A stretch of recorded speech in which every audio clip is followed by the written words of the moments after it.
Welcome to our Shadow Puppet Show. Tonight, we'll tell a story through silhouette and light. Meet Luna the Moonlight Tree. Let the magical adventure begin. High up in the sky, far above the clouds, there lived a tiny star named Luna. Every night, she loved to twinkle and dance among the other stars.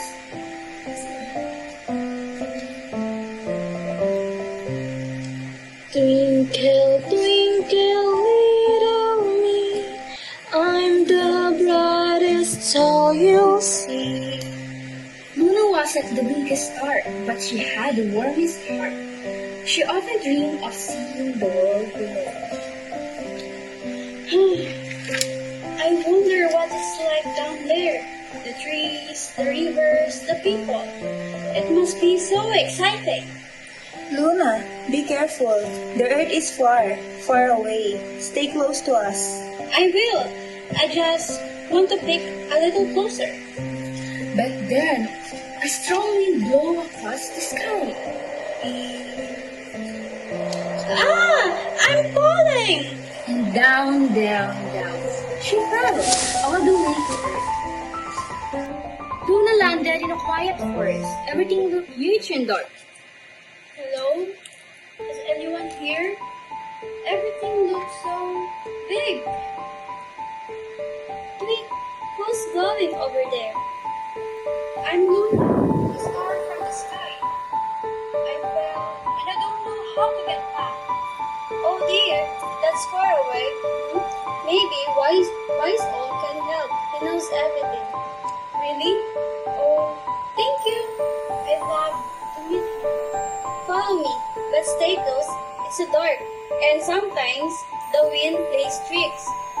Okay, Birdie. You're so kind. As they walked, fireflies began to glow around them. Wow! Look at those tiny lights. Those are fireflies. They light the forest just like you light the sky. Maybe Earth isn't so scary after all. Soon they reached a shiny pond under the moonlight. Ribbit, what's happening near my pond? It's just us, Froggy. This is Luna. She fell from the sky. The sky? Ribbit, that's far. I really miss home. I wish I could jump back up. Jump? I can help. Watch this. See? Ribbit, up. Up almost to the stars. Nice try, Froggy.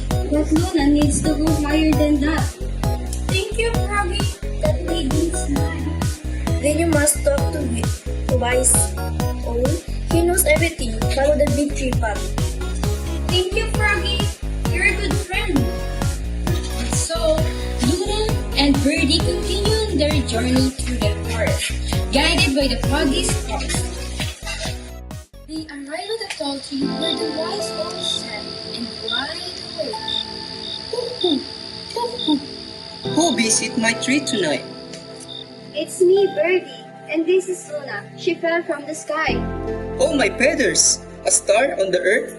How unusual. Please, wise owl, I need your help to go home. The only way back is through the sky path. But there's a problem. What kind of problem? The big cloud is blocking the way. He dark and stubborn. There must be something we can do.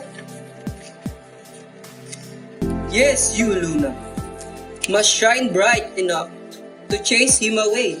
But my life feels small now. Don't worry, Luna. You have us. Ribbit, count me in. Let's do it together. Good. Then let's go face the big cloud.